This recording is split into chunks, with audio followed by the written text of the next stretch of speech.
Tas itu mendarat di kakiku dengan bunyi tumpul. Aku masih setengah tidur, masih mencoba memahami kenapa Bu Ratih berdiri di ambang pintu kamarku dengan wajah penuh kebencian. Kau kira aku tidak tahu? Suaranya tajam membelah keheningan subuh. Perhiasan nenek Bagas hilang, dan hanya kau yang tahu di mana aku menyimpannya. Jantungku berhenti sedetik. Bu, aku tidak. Jangan bohong di hadapanku, dia menunjuk pintu. Keluar. Sekarang. Sebelum aku panggil polisi dan kau masuk penjara. Aku menoleh ke Bagas yang berdiri di belakang ibunya. Suamiku. Ayah dari bayi dalam perutku. Dia menatap lantai. Tangannya terkepal di sisi tubuh, tapi mulutnya tetap tertutup rapat. Bagas. Bisikku. Dia tidak mengangkat kepala. Bagas, aku hampir berteriak. Ikuti saja kata ibu, ujarnya pelan. Suaranya datar. Seperti orang asing. Kau tahu sendiri perhiasan itu senilai 150 juta. Ibu tidak akan main-main soal ini. Perutku terasa dihantam batu besar. Dia percaya ibunya. Dia memilih ibunya. Aku hamil 7 bulan, Bagas. Ini anakmu. Kalau memang kau tidak bersalah, keluarlah dulu, potong Bu Ratih. Biar kepala dingin. Nanti kalau perhiasannya ketemu, kau boleh kembali. Bohong. Aku tahu itu bohong dari cara matanya menatapku, seperti melihat sampah yang harus segera dibuang. Tapi aku tidak punya pilihan. Tidak ada yang percaya padaku di rumah ini. Dengan tangan gemetar, aku meraih tas kecil itu. Hanya ada beberapa potong baju dan sarung. Aku berjalan ke lemari, mencoba mengambil ponselku. Tinggalkan itu, Bagas merebut ponsel dari tanganku. Itu ponsel yang aku belikan. Kau tidak berhak membawanya. Tapi aku perlu menghubungi. Kau tidak perlu menghubungi siapa-siapa, Bu Ratih menyilangkan tangan. Kalau kau benar-benar tidak bersalah, kau tidak perlu kaburkan? Dadaku sesak. Aku ingin berteriak, ingin memukul sesuatu, ingin memaksa Bagas menatap mataku dan mengingat 4 tahun kami bersama. Tapi suaraku hilang. Tenggorokanku tersumbat. Aku berjalan keluar kamar dengan satu tas lusuh di tangan. Koridor rumah ini, rumah yang sudah kutinggali 2 tahun sejak menikah, terasa asing dan dingin.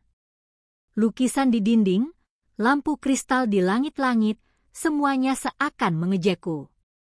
Di ruang tamu, Pak Wibowo duduk di sofa dengan koran di tangan. Dia bahkan tidak mengangkat kepala saat aku melewatinya.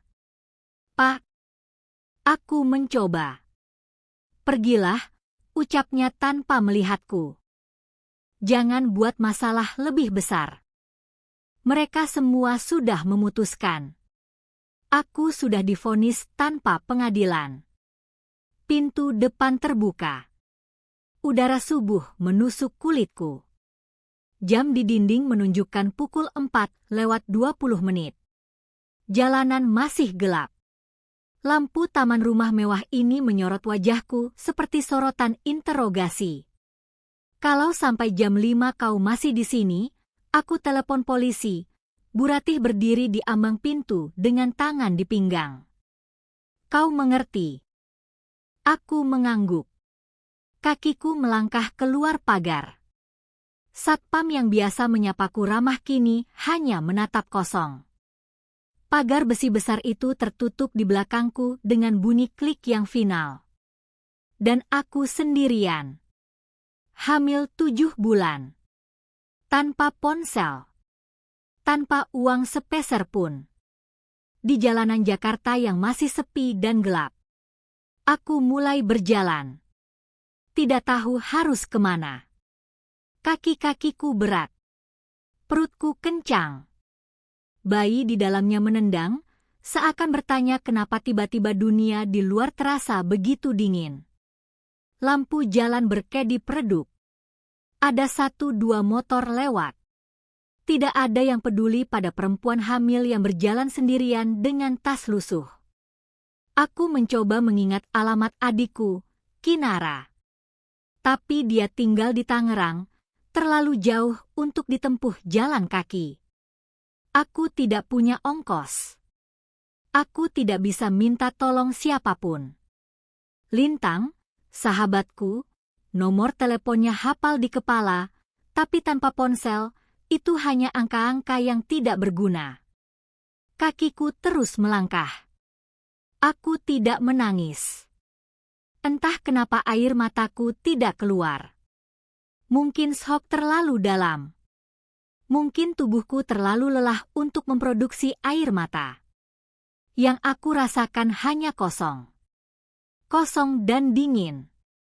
Sampai tiba-tiba, dari arah belakang, aku mendengar bunyi motor melambat. Berhenti tepat di sebelahku. Mbak tidak apa-apa. Suara perempuan. Aku menoleh.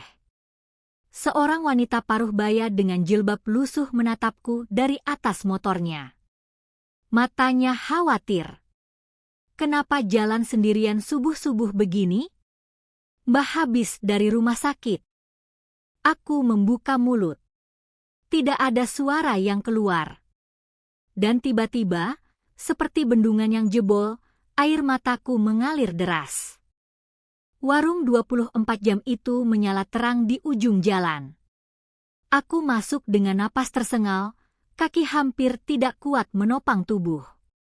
Mbak penjaga, masih muda, mungkin baru 20-an, menatapku dengan mata membulat. Mbak, boleh pinjam HP sebentar? Suaraku serak. Darurat. Tolong. Dia ragu sebentar, lalu mengulurkan ponsel murahnya.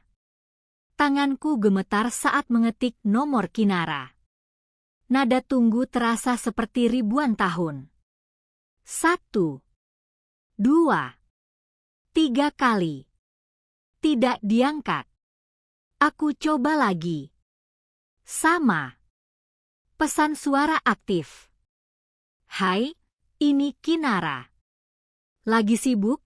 Tinggalkan pesannya. Nara, ini aku, bisku cepat. Tolong hubungi aku balik. Aku butuh bantuan. Secepatnya. Aku tutup telepon. Berharap dia mendengar pesan itu dalam beberapa menit. Tapi hening.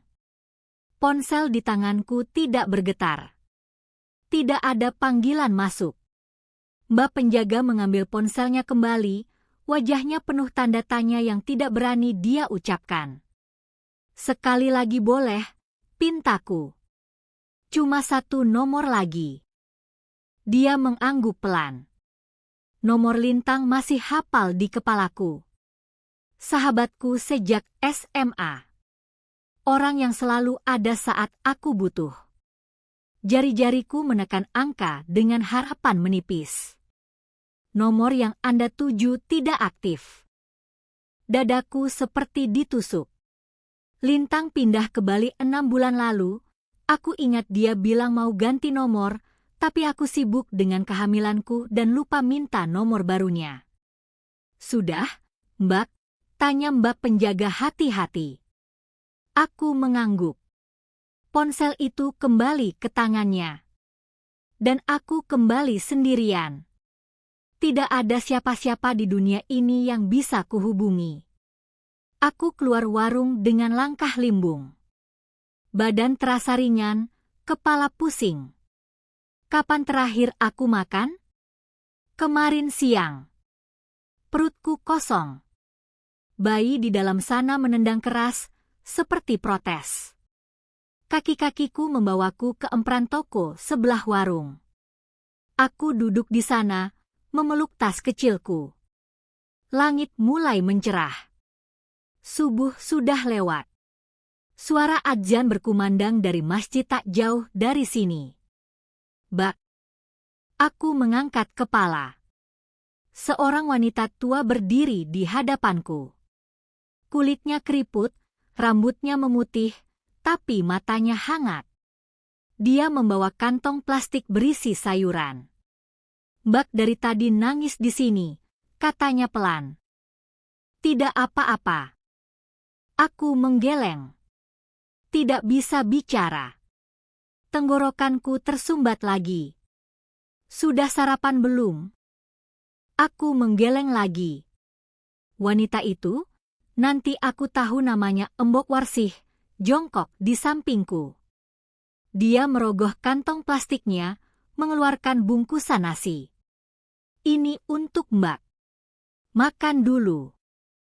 Aku menatap bungkusan itu. Nasi putih dengan tempe goreng. Sederhana. Tapi perutku melilit kelaparan. Terima kasih, bisikku, mengambil bungkusan itu dengan tangan gemetar.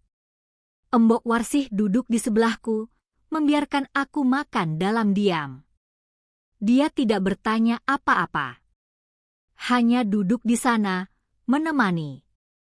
Setelah aku habiskan nasi itu, terlalu cepat, terlalu rakus, dia berkata, Mbak hamil tua kan? Tidak baik tidur di jalanan begini. Aku menyeka mulut dengan punggung tangan. Saya tidak punya tempat. Rumah orang tua? Mereka sudah meninggal. Tinggal adik, tapi dia tidak bisa dihubungi. Embok Warsih terdiam sebentar. Lalu, dengan nada yang sangat sederhana, dia berkata, kalau Mbak tidak keberatan, rumah saya sempit tapi ada kasur lipat. Mbak bisa tidur di sana dulu. Sampai adiknya bisa dihubungi. Aku menatapnya tidak percaya. Orang asing ini, yang bahkan tidak tahu namaku, menawarkan tempat tinggal? Tidak usah sungkan, tambahnya. Saya juga dulu pernah diusir suami. Tahu rasanya tidak punya tempat pulang. Ada sesuatu di matanya yang membuat aku percaya. Bukan belas kasihan murah. Tapi pengertian seseorang yang pernah merasakan sakit yang sama. Saya tidak tahu harus bilang apa. Suaraku bergetar. Tidak usah bilang apa-apa. Ayo, sebelum Mbak pingsan di sini. Aku mengikutinya. Berjalan sekitar 10 menit ke gang sempit. Rumahnya memang sangat kecil, kontrakan petak dengan satu kamar, dapur menyatu dengan ruang tamu. Ket dinding mengelupas. Lantai semen retak-retak. Tapi bersih. Rapi. Mbak bisa tidur di sini? Embok Warsih menunjuk kasur lipat di sudut ruangan. Nanti siang saya harus jualan gorengan di depan. Mbak istirahat saja. Aku berbaring di kasur itu. Tipis. Keras. Tapi rasanya seperti surga setelah berjalan berjam-jam.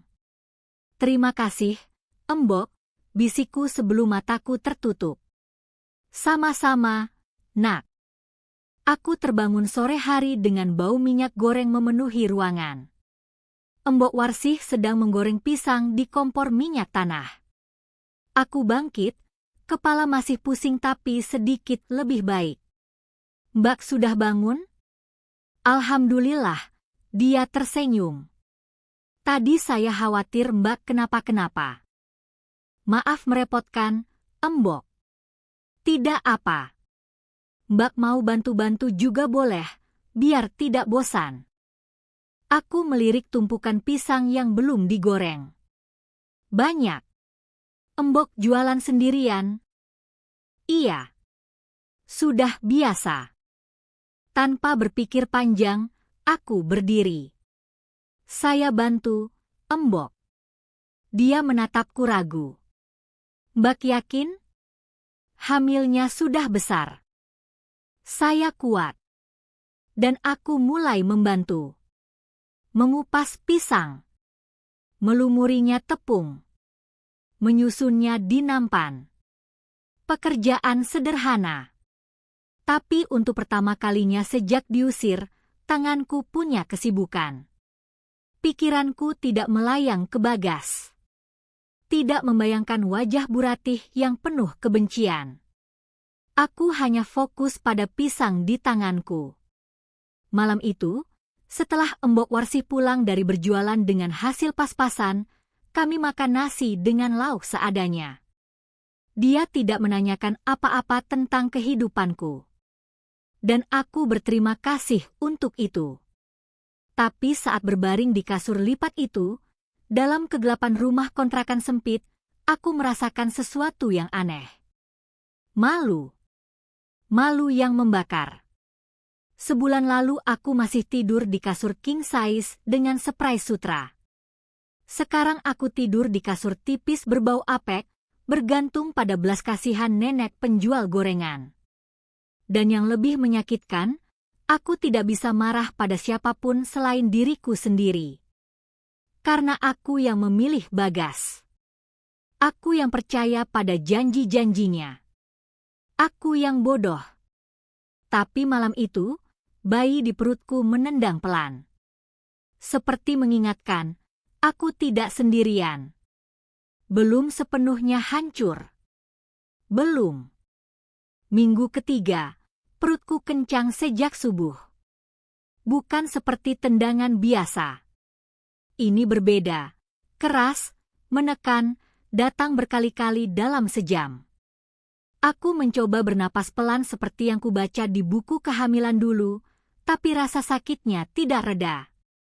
Embok, panggilku dengan suara parau. Embok, perutku sakit. Embok Warsih keluar dari dapur, tangannya masih basah. Matanya langsung panik melihat wajahku. Sakit bagaimana, nak? Kencang. Terus-terusan. Dia melepas celemeknya cepat. Kita ke puskesmas sekarang. Kami naik ojek online, Embok Warsih yang bayar pakai uang hasil jualan kemarin. Setiap guncangan motor membuat perutku semakin sesak. Aku menggigit bibir, mencoba tidak berteriak. Di puskesmas, perawat langsung membawaku ke ruang periksa. Dokter muda, lelaki berkacamata, menempelkan stetoskop ke perutku. Wajahnya serius. Ibu sedang kontraksi prematur, katanya tanpa basa-basi. Kehamilannya baru 7 bulan kan? Aku mengangguk. Stres berat ya belakangan ini? Aku tidak menjawab. Bagaimana aku bisa menjelaskan 3 minggu neraka yang baru kujalani? Ibu harus istirahat total. Dokter itu menulis sesuatu di kertas. Kalau kontraksi tidak berhenti dalam 2 hari, bayi bisa lahir prematur. Kondisinya berbahaya. Kata berbahaya itu menohok dadaku. Bayiku. Satu-satunya yang tersisa dari kehidupanku yang hancur. Tidak boleh apa-apa. Apa yang harus saya lakukan? Suaraku gemetar. Bed rest. Jangan banyak gerak. Hindari stres. Makan teratur. Bed rest. Di rumah kontrakan sempit dengan kasur tipis. Makan teratur dengan uang seadanya. Hindari stres. Bagaimana caranya saat seluruh hidupku kacau balau? Tapi aku mengangguk. Aku akan lakukan apa saja untuk bayiku. Dokter memberiku obat penguat kandungan. Embok Warsih membayar di kasir Rp25.000. Aku melihatnya mengeluarkan uang receh dari dompet kusamnya. Rasa bersalah mencengkeram tenggorokanku. Embok, nanti saya ganti. Sudah, jangan dipikirkan, potongnya. Yang penting Bak dan bayinya sehat. Kami duduk di ruang tunggu, menunggu giliran ambil obat. TV di sudut ruangan menyala, acara berita siang. Aku menatap layar tanpa fokus, pikiran masih pada kata-kata dokter tadi. Lalu wajah itu muncul. Bagas. Jantungku berhenti. Di layar TV, foto Bagas terpampang besar. Di sebelahnya, foto Pak Wibowo. Headline berjalan di bawah, korupsi 2 miliar rupiah, PT Bahagia Sejahtera diduga gelapkan dana proyek pemerintah. Suara presenter terdengar jauh, seperti dari dalam terowongan. KPK menggeledah kantor PT Bahagia Sejahtera pagi ini setelah ditemukannya indikasi penyimpangan dana proyek pembangunan jalan tol senilai lebih dari 2 miliar rupiah. Direktur Utama Wibowo Hartanto dan anaknya, Bagas Wibowo, kini dalam pengejaran. Aku tidak bisa bernapas. Layar menampilkan footage gedung kantor yang disegel. Mobil-mobil KPK parkir di depan. Petugas berjaga. "Mbak, kenapa?" Embok Warsih memegang bahuku. Bak pucat. Aku tidak bisa menjawab. Mataku terpaku pada layar. Berita berganti ke wawancara dengan juru bicara KPK, kami sudah menetapkan 2 tersangka. Pencarian masih berlangsung. Mereka diduga melarikan diri. Korupsi. 2 miliar. Perhiasan nenek senilai 150 juta yang hilang. Semuanya terhubung di kepalaku dengan jelas menyakitkan. Mereka tidak kehilangan perhiasan. Mereka menjualnya untuk menutupi lubang korupsi mereka. Dan saat KPK mulai menyelidiki, mereka butuh kambing hitam. Aku. Mereka mengusirku dengan tuduhan pencurian agar saat nanti ditangkap, mereka punya alasan, istri yang mencuri, yang membawa kabur barang berharga, yang membuat keluarga kacau. Mbak. Embok Warsih menggoyang bahuku pelan. Itu suami Mbak. Aku mengangguk kaku. Ya Allah, bisiknya. Layar berganti lagi. Kali ini menampilkan rumah besar tempat aku tinggal dulu. Gerbang besi yang kukunci setiap malam. Halaman luas yang kusapu setiap pagi. Kini semuanya disegel. Garis polisi terpasang di mana-mana. Pihak keluarga tidak bisa dihubungi, kata reporter di depan rumah itu. Tetangga mengatakan mereka sudah tidak terlihat sejak 3 hari lalu. 3 hari lalu. 3 minggu setelah mengusirku, mereka sudah kabur. Tanganku terkepal di pangkuan. Kemarahan mendidih, tapi bukan kemarahan biasa. Ini lebih dalam. Lebih gelap. Mereka tidak cuma membuangku. Mereka merencanakan ini. Mengusirku di subuh buta, merampas ponselku, memastikan aku tidak bisa kontak siapa-siapa, agar saat ditangkap, aku tidak punya bukti apa-apa. Aku ingat wajah Bagas saat aku keluar dari rumah itu. Datar. Tanpa emosi. Bukan karena dia tidak peduli, tapi karena dia sudah tahu ini akan terjadi. Dia sudah merencanakan pelariannya. Dan aku hanya rintangan yang harus disingkirkan dulu. Dalam kasus ini, KPK juga menelusuri aliran dana ke rekening-rekening pribadi keluarga tersangka, suara presenter melanjutkan. Beberapa aset diduga sudah dijual dalam 3 bulan terakhir. 3 bulan. Saat aku hamil 5 bulan, mereka sudah mulai menjual aset. Termasuk perhiasan nenek. Perutku kencang lagi. Lebih kuat dari sebelumnya. Aku meringis, memegang perut dengan kedua tangan. Mbak, kontraksi lagi. Embok Warsih panik. Aku mengangguk, napas tersengal. Suster. Embok Warsih memanggil perawat. Tolong, dia kontraksi lagi. Perawat datang cepat, membantuku berdiri, membawaku ke ruang periksa lagi. Tapi mataku tetap tertuju pada TV. pada wajah Bagas yang masih terpampang di layar. Dan satu pikiran melintas di kepalaku, mengerikan dan jelas, kalau mereka tertangkap, mereka akan menyeretku. Akan bilang aku tahu. Aku terlibat. Aku yang bantu menyembunyikan uang. Aku tidak hanya kehilangan suami, rumah, dan harga diri. Aku mungkin kehilangan kebebasanku juga. Ketukan di pintu datang sore itu. Kinara berdiri di ambang dengan mata berkaca-kaca. Dia langsung memelukku, erat, seperti takut aku akan hilang lagi. "Kak, kenapa tidak bilang dari awal?" Suaranya pecah. "Aku baru tahu kemarin. Embok Warsih kirim pesan lewat Facebookku." Aku melepas pelukannya pelan. "Kamu lagi di luar kota. Aku tidak mau ganggu." "Ganggu? Ini darurat, Kak." Dia menatapku dari atas sampai bawah. Matanya berhenti di perutku yang membesar. Kakak kurus. Pucat. Ya Allah, apa yang mereka lakukan sama kakak? Embok Warsih keluar dari dapur, membawakan teh manis untuk Kinara. Adikku duduk di kasur lipat, menggenggam tanganku kuat. "Aku sudah coba cari tahu semuanya," katanya cepat.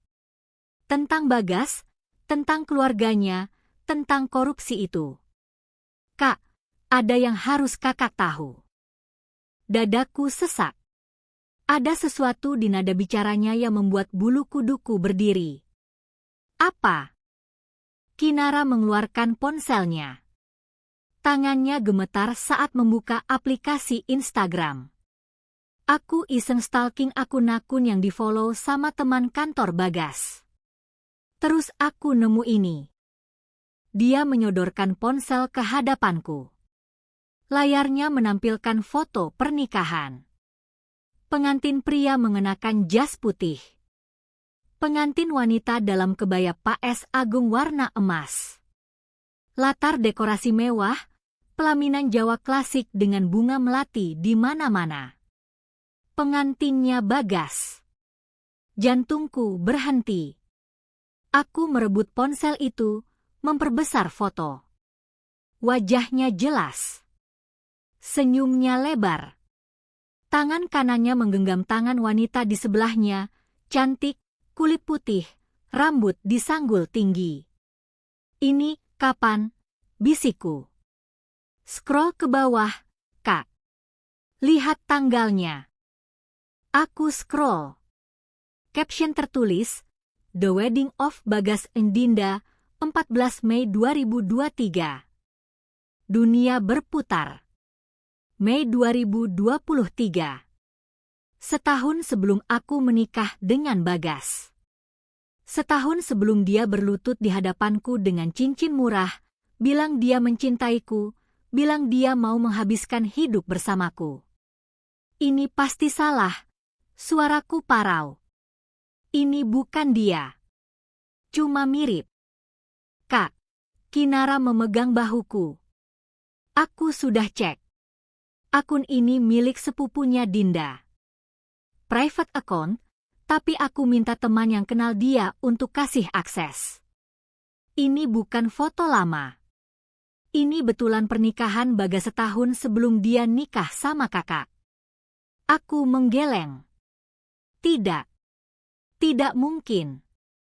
Bagas menikahku di hadapan penghulu. Ada ijab kabul. Ada wali.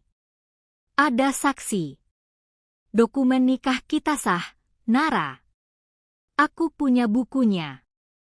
Coba kakak cek lagi buku nikahnya, potong Kinara pelan. Aku sudah tanya teman di kantor urusan agama kemarin. Tidak ada catatan pernikahan atas nama kakak dan Bagas. Sama sekali tidak ada. Napas di dadaku berhenti. Aku bangkit cepat, terlalu cepat, kepala pusing, dan membongkar tas kecilku. Mengeluarkan buku nikah yang kulipat rapi dalam plastik. Aku buka. Lihat tulisannya. stempel basah, tanda tangan penghulu, tanda tangan saksi. Semuanya ada.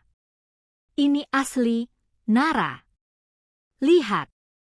Kinara mengambil buku itu dari tanganku. Memeriksanya dengan seksama. Lalu dia mengangkat kepala, matanya penuh air mata. Kak, ini palsu. Stempelnya salah. Nomornya tidak terdaftar di database KUA. Penghulunya, orang ini bukan penghulu resmi. Dia cuma orang suruhan.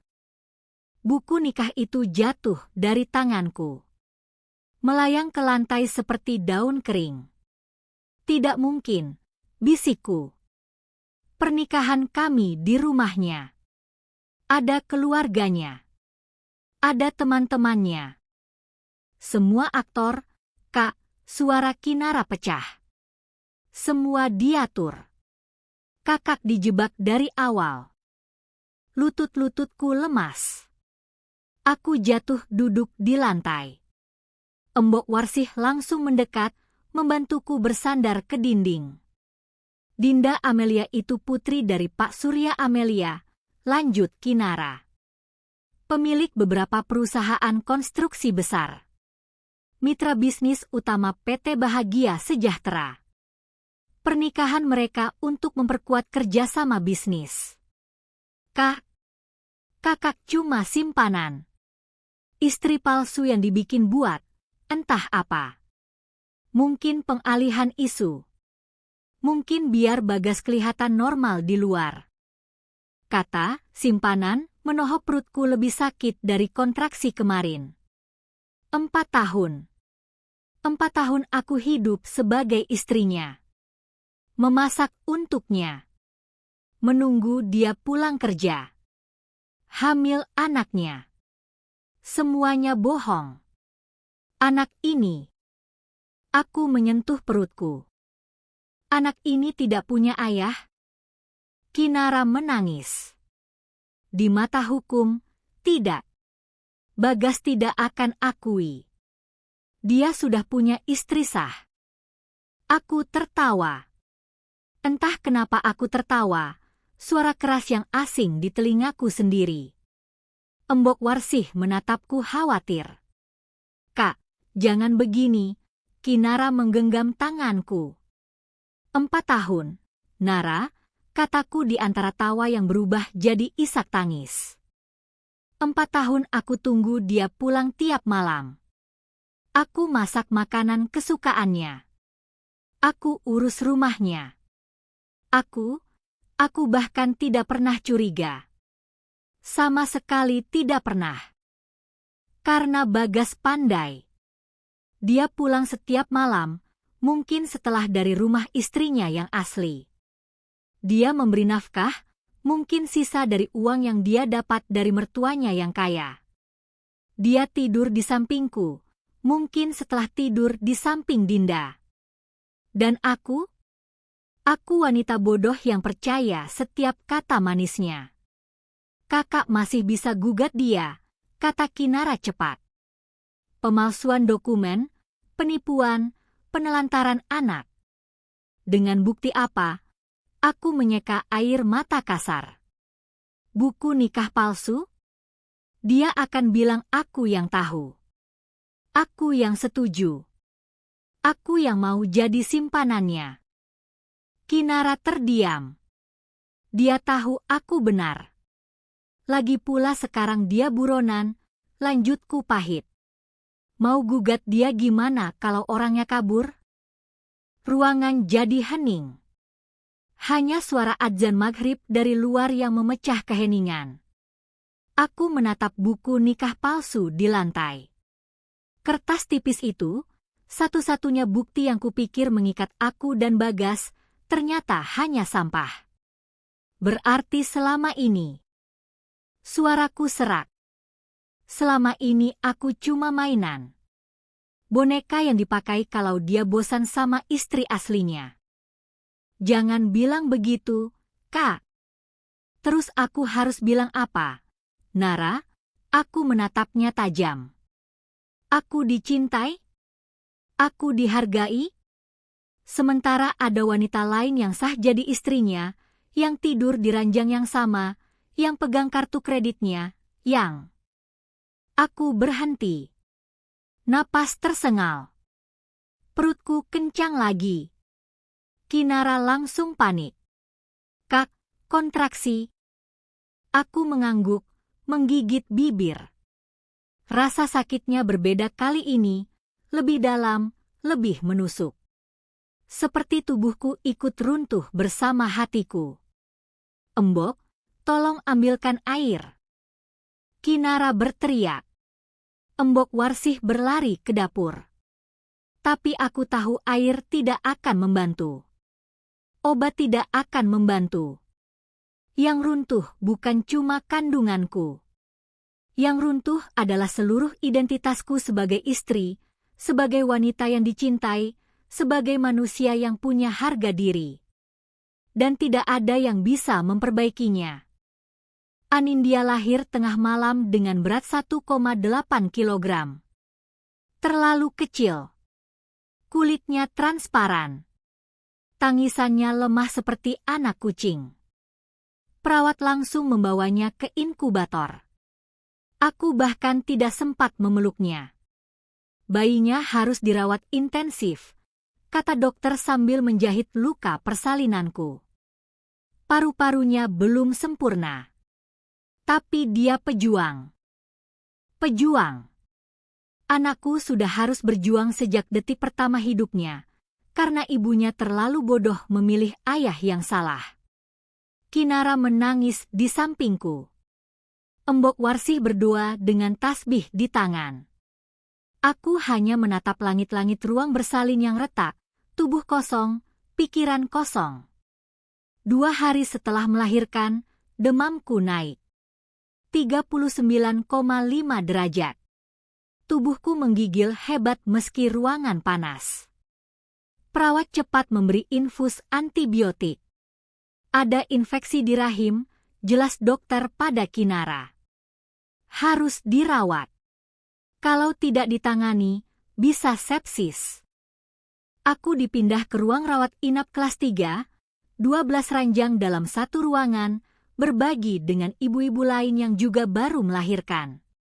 Bedanya, suami mereka ada di samping. Bayi mereka sehat di ayunan. Sementara aku sendirian dengan infus di tangan dan anak di inkubator 3 lantai berbeda. Kinara datang setiap hari setelah kerja.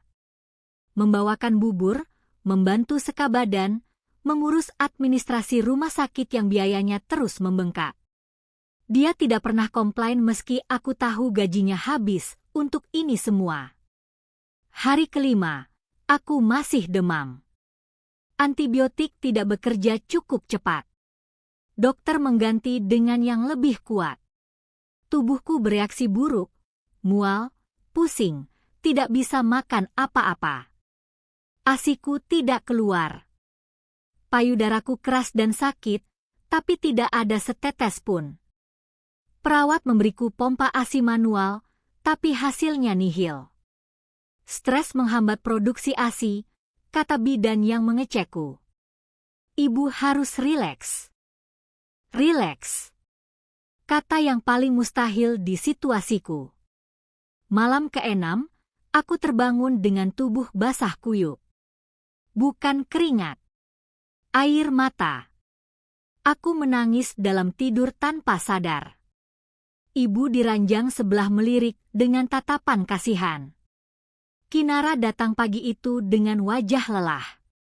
Dia duduk di pinggir ranjangku, menggenggam tanganku yang dingin. "Kak, ada berita," katanya pelan. Aku menatapnya datar. Sudah tidak ada berita apapun yang bisa membuatku lebih hancur. Bagas, Pak Wibowo, sama Dinda ditangkap kemarin sore. Jantungku berdetak sedikit lebih cepat. Di mana? Bandara Soekarno-Hatta. Mereka mau kabur ke Singapura pakai paspor palsu. Petugas imigrasi ketahuan. Aku menunggu ada perasaan, lega, puas, senang. Tapi tidak ada. Hanya hampa yang lebih dalam. PT Bahagia Sejahtera sudah resmi bangkrut, lanjut Kinara. Semua aset disita negara. Rumah besar itu juga. Mobil-mobilnya. Rekening dibekukan. Mereka sekarang di rutan Polda Metro. Rumah besar itu. Rumah tempat aku diusir di subuh hari. Sekarang kosong, disegel, tidak ada lagi yang menempati. Dinda bilang dia tidak tahu soal korupsi. Kinara melanjutkan. Dia mau cerai dari Bagas. Keluarganya melepas tanggung jawab sepenuhnya. Tentu saja. Perempuan kaya itu tidak akan mau terseret dalam skandal ini. Dia punya pengacara mahal. Punya keluarga berpengaruh. Dia akan lolos. Sementara Bagas. Bagas gimana?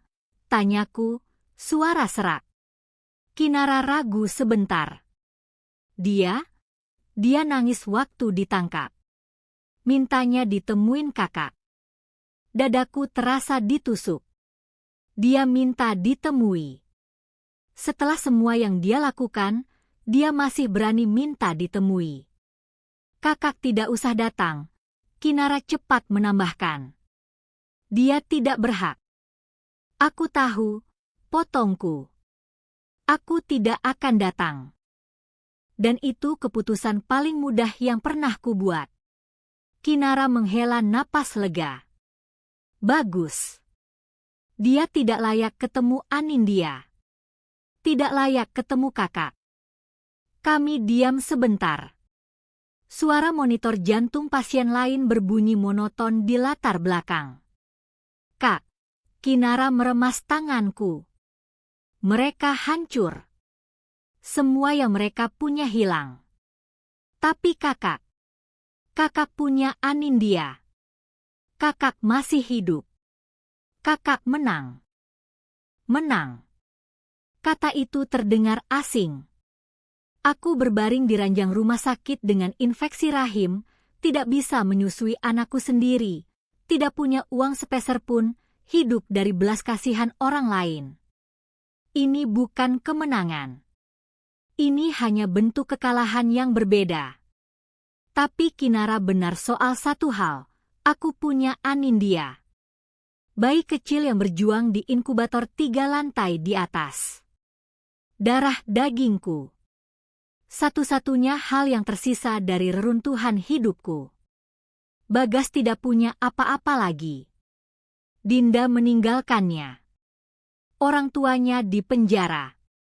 Hartanya lenyap. Namanya hancur.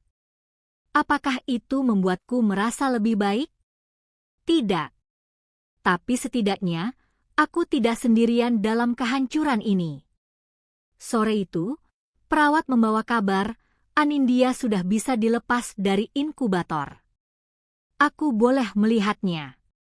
Kinara mendorong kursi roda membawaku ke ruang NICU. Di balik kaca, aku melihat bayiku, masih kecil, masih rapuh, tapi matanya terbuka. Menatap entah kemana dengan tatapan polos yang belum tahu betapa kejamnya dunia ini. Perawat mengangkatnya hati-hati, membawanya keluar, menaruhnya di pelukanku. Hangat. Anindya hangat di dadaku. Dan untuk pertama kalinya dalam berminggu-minggu, ada sesuatu yang pecah di dalam diriku. Bukan air mata lagi. Bukan tawa. Sesuatu yang lebih dalam, tekad. Aku tidak akan membiarkan anak ini tumbuh dengan stigma. Tidak akan membiarkan dia menanggung dosaku, dosa memilih ayah yang salah. Aku akan membesarkannya sendiri. Tanpa Bagas. Tanpa keluarga yang membuangku. Tanpa siapapun yang pernah meremehkanku. Anindya menggenggam jari kelingkingku dengan tangan mungilnya. Genggamannya lemah tapi tegas. Kita akan baik-baik saja, bisikku pada bayi di pelukanku. Entah bagaimana caranya, kita akan bertahan. Dan aku tahu, kata-kata itu bukan hanya untuk Anindya. Itu untuk diriku sendiri yang hampir menyerah. Aku sedang mengetik laporan penjualan untuk toko online langgananku saat Embok Warsih mengetuk pintu kamar. Anindya tidur di ayunan bekas pemberian tetangga. Laptop murahan di pangkuanku, hasil patungan Kinara dan Embok Warsih, masih panas karena seharian kupakai. "Nak, ada tamu," kata Embok Warsih pelan. Wajahnya aneh. Seperti melihat hantu. "Tamu siapa, Embok?" "Lebih baik Mbak keluar sendiri." Jantungku berdegup cepat. Aku menutup laptop, bangkit pelan agar tidak membangunkan Anindya. Keluar dari kamar sempit itu menuju ruang depan. Dan aku melihat mereka. Bagas berdiri paling depan. Rambutnya gondrong, tidak rapi seperti biasa. Wajahnya kurus, pipi cekung, ada lingkar hitam di bawah matanya. Kemeja putihnya kusam dan kusut. Di belakangnya, Pak Wibowo, dulunya selalu rapi dengan jas mahal, sekarang mengenakan kaos oblong pudar. Punggungnya bungkuk. Tangannya gemetar. Dan Dinda, wanita yang jadi istri sah Bagas. Dia berdiri paling belakang dengan tas branded di tangan, satu-satunya barang mewah di antara mereka. Tapi matanya kosong. Seperti boneka tanpa jiwa. Mereka berdiri di luar pagar kawat rumah kontrakan Embok Warsih. Tidak berani masuk. "Ajeng." Bagas membuka suara. Suaranya serak, seperti orang yang tidak tidur berhari-hari. Aku tidak menjawab. Hanya berdiri di ambang pintu, menatap mereka datar. "Ajeng, please." Dia melangkah lebih dekat ke pagar. "Aku mohon, dengarkan aku dulu." "Tidak ada yang perlu didengar," jawabku dingin. Pak Wibowo maju. "Ajeng, kami tahu kami salah. Sangat salah. Tapi tolong jangan begini." "Jangan begini bagaimana?" Aku menyilangkan tangan. "Kalian yang mengusir saya subuh-subuh. Kalian yang tuduh saya mencuri. Kalian yang bikin saya tidur di jalanan waktu hamil 7 bulan. Sekarang mau apa?" Bagas menunduk. Bahunya bergetar. Dia menangis. "Kami kehilangan semuanya, Jeng," katanya di antara isak. "Rumah disita. Mobil dijual paksa. Rekening dibekukan. Keluarga Dinda memutus semua hubungan. Mereka bilang ini semua salah aku." Aku melirik Dinda. Wanita itu tidak bergerak. Seperti patung. "Dan kamu pikir itu masalahku?" tanyaku pada Bagas. "Tidak, bukan begitu." Dia mengangkat kepala, matanya merah. "Tapi kami butuh bantuan. Please. Persidangan minggu depan. Kalau ada saksi meringankan, hukuman kami bisa dikurangi. Kamu istri aku. Kamu bisa jadi saksi." "Istri?" Aku memotong tajam. "Istri yang mana? Istri palsu? Atau istri sah yang berdiri di belakangmu itu?" Dinda tersentak. Matanya fokus sebentar, menatapku, lalu kembali kosong. Pak Wibowo maju lagi, kali ini tangannya menyentuh pagar kawat. "Ajeng, dengar. Ini win-win solution. Kamu bilang di pengadilan bahwa perhiasan nenek itu memang kamu yang ambil.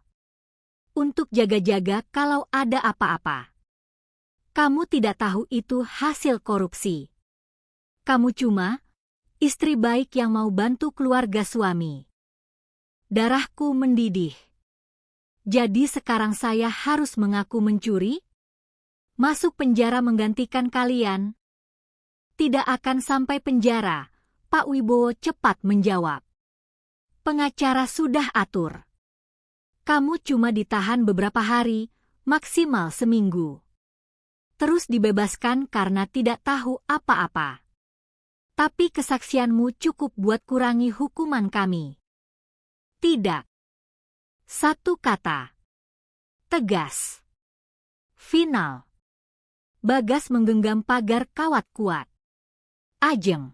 Please. Ini soal hidup mati. Kalau kami masuk penjara lama, kami selesai. Aku bisa kena 15 tahun. Bagus, potongku datar. 15 tahun masih kurang untuk apa yang kalian lakukan. Ajeng, teriaknya. Tetangga mulai keluar, mengintip dari jendela rumah masing-masing.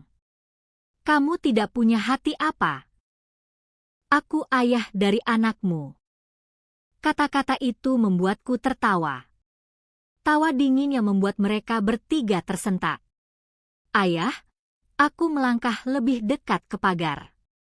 Ayah yang tidak pernah tahu anaknya lahir prematur? Yang tidak tahu anaknya hampir mati di inkubator? Yang tidak kasih sepeser pun buat biaya rumah sakit? Bagas membuka mulut tapi tidak ada suara keluar. Anindya lahir 1,8 kilo. Kulitnya biru karena kekurangan oksigen. Dia dirawat 2 minggu di NICU. Biayanya 20 juta. Kamu tahu siapa yang bayar? Adik saya. Boknya. Orang-orang asing yang lebih peduli sama anak itu dibanding ayah kandungnya. Pak Wibowo menunduk dalam-dalam. Dinda masih diam saja. Dan sekarang kalian datang ke sini, setelah 2 bulan, bukan buat minta maaf beneran. Bukan buat lihat cucumu, Pak Wibowo. Tapi buat jadiin saya kambing hitam lagi. Buat selamatin kulit kalian sendiri. Bukan begitu maksudnya, Bagas mencoba. Diam, bentakku. Suaraku keras. Anindya menangis dari dalam kamar. Aku mendengar Embok Warsih masuk ke kamar untuk menggendongnya. Aku menatap mata Bagas, mata yang dulu kupikir penuh cinta. Sekarang hanya ada kepanikan. Ketakutan. Keputusasaan. Dia datang bukan karena menyesali perbuatannya. Dia datang karena tidak punya pilihan lain. Kalian hancur, kataku pelan tapi tajam. Kalian kehilangan rumah, harta, nama baik. Bagus. Itu yang pantas kalian dapat. Ajeng. Tapi kalian pikir aku lebih baik? Aku membuka pintu pagar sedikit, hanya supaya mereka bisa melihat ke dalam rumah kontrakan sempit di belakangku. Aku tidur di kasur lipat. Makan seadanya. Kerja online dengan upah minimum buat beli susu bayi. Aku juga hancur. Bedanya, aku hancur karena kalian. Dinda tiba-tiba bergerak. Dia melangkah maju, melewati Pak Wibowo dan Bagas. Berdiri tepat di hadapanku, hanya terpisah pagar kawat. Maafkan aku, bisiknya. Pertama kalinya dia bicara. Aku juga tidak tahu apa-apa. Bagas bilang kamu cuma asisten rumahnya. Aku baru tahu kamu juga diperdaya. Aku menatapnya. Mencari kebohongan di matanya. Tapi yang kulihat hanya kehampaan. Kamu mau cerai? Tanyaku langsung. Dia mengangguk pelan. Bagus. Lepaskan dia. Biar dia merasakan sendirian seperti yang aku rasakan. Aku mundur selangkah, tangan di gagang pintu, siap menutupnya. Tunggu. Bagas memukul pagar. Jeng, tolong. Demi Anindya. Demi anak kita. Nama anakku di mulutnya terasa seperti penghinaan. Anindya tidak punya ayah, jawabku tenang. Secara hukum, kamu bukan siapa-siapa buat dia. Jadi jangan pernah sebut namanya lagi. Aku menutup pintu. Suara tangisan mereka masih terdengar dari luar, Bagas yang memohon, Pak Wibowo yang menggedor pagar pelan, Dinda yang hanya diam. Tapi aku tidak menoleh lagi. Dan saat aku kembali ke kamar, mengangkat Anindya dari ayunan, memeluknya erat, aku merasakan sesuatu yang aneh. Bukan kepuasan. Bukan kegembiraan. Tapi ketenangan. Ketenangan yang datang dari akhirnya punya kendali atas hidupku sendiri. Mereka tidak bergerak dari depan pagar. 10 menit berlalu. 15 menit. Bagas berjongkok di tanah, kepala di antara lutut.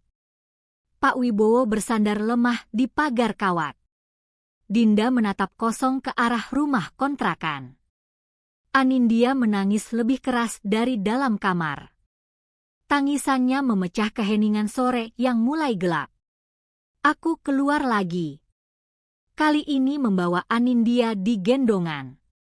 Bayiku berumur 2 bulan, masih kecil, masih rapuh, tapi matanya jernih, tidak seperti mata ketiga orang di depan pagar yang penuh keputusasaan. Bagas mengangkat kepala. Matanya membesar melihat Anindya. Itu dia, bisiknya. Aku tidak menjawab. Hanya berdiri di sana, Anindya di pelukanku, menatap mereka bertiga dengan tatapan yang sudah tidak punya apa-apa lagi untuk diberikan. Dia cantik, kata Bagas dengan suara pecah. Mirip kamu. Jangan, ucapku datar. Jangan coba-coba dekat sama dia. Aku ayahnya. Kamu bukan siapa-siapa. Suaraku tenang. Terlalu tenang. Secara hukum, kamu orang asing. Akte kelahirannya kosong di kolom ayah. Dia anak tanpa bapak, karena kamu. Pak Wibowo maju lagi, tangan gemetar meraih pagar. Ajeng, kumohon. Demi cucu saya itu. Bantu kami. Kami janji setelah ini semua selesai, kami akan tanggung jawab. Aku tertawa. Pendek. Pahit. Tanggung jawab? Dengan apa? Kalian sudah tidak punya apa-apa. Rumah disita. Harta habis. Nama keluarga hancur. Mau tanggung jawab pakai apa? Pakai janji kosong lagi. Dinda maju, melewati 2 laki-laki itu. Berdiri tepat di hadapanku, hanya terpisah pagar rendah. Tas brandednya jatuh ke tanah berdebu. Aku bisa kasih uang, katanya tiba-tiba. Aku masih punya tabungan pribadi. 10 juta. Untuk Anindya. Asal kamu mau bantu Bagas. Tidak. Satu kata. Tegas. Final. 15 juta, naiknya cepat. 20 juta. Aku bisa pinjam dari keluarga. Berapapun angkanya, jawabannya tetap tidak. Aku menatap mata Dinda, mata yang dulu pasti penuh kehidupan saat dia menikah dengan Bagas dalam kemewahan. Sekarang hanya ada ketakutan. Kamu kira aku butuh uang kalian? Tanyaku pelan. Kamu kira 10 atau 20 juta bisa ganti 4 tahun hidupku yang terbuang?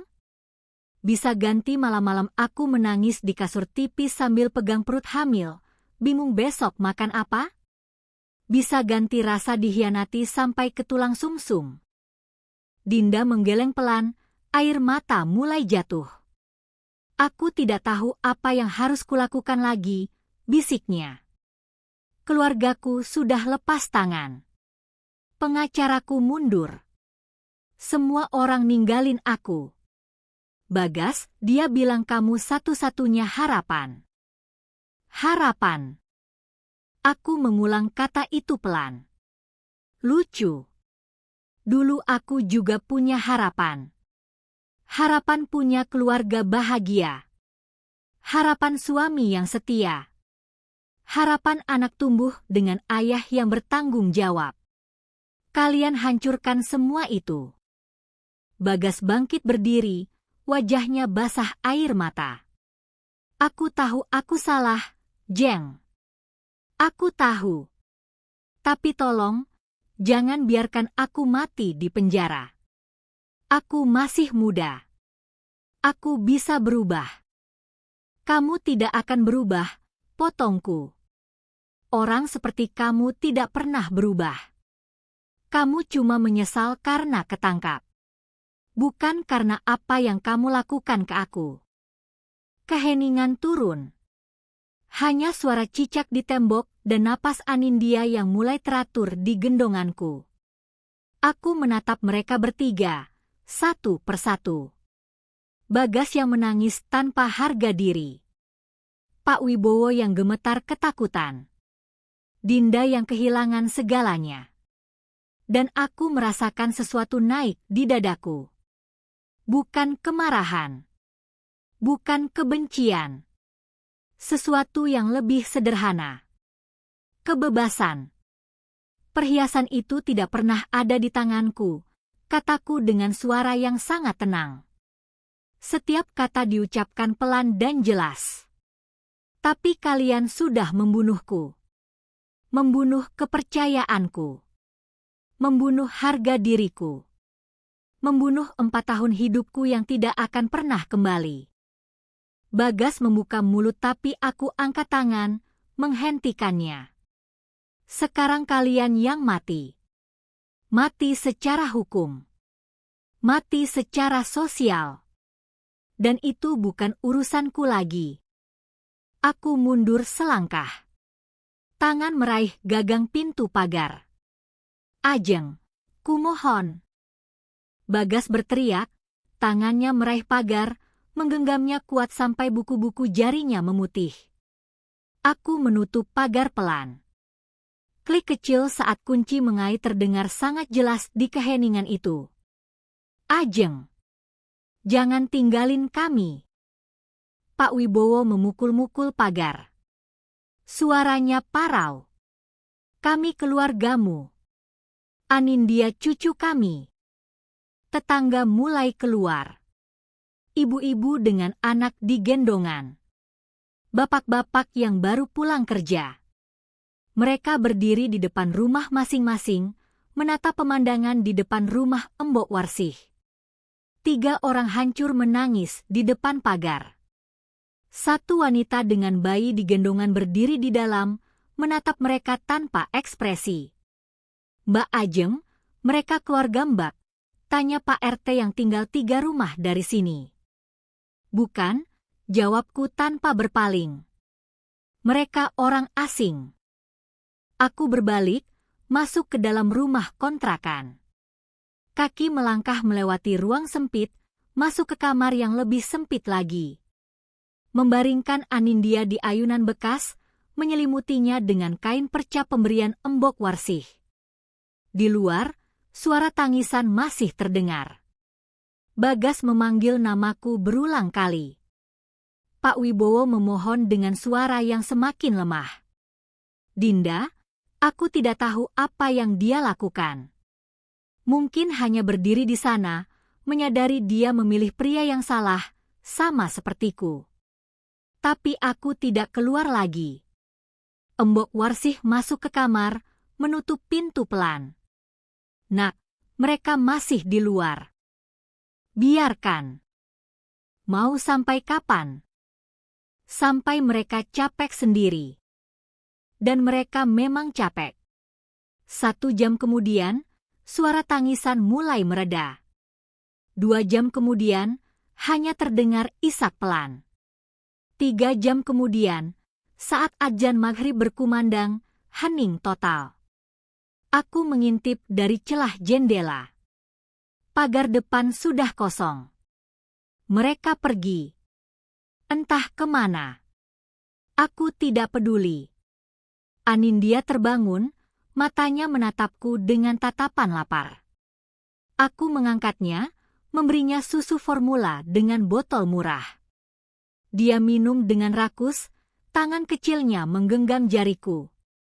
Kita tidak butuh mereka, bisikku pada bayiku. Kita punya Tante Kinara. Kita punya Embok Warsih. Kita punya diri kita sendiri. Itu cukup.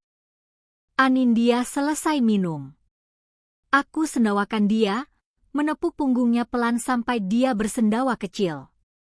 Lalu aku peluk dia erat, pipi menempel di kepalanya yang lembut. Dan untuk pertama kalinya sejak diusir dari rumah besar itu di subuh yang dingin, aku merasa menang. Bukan karena mereka hancur, tapi karena aku masih berdiri.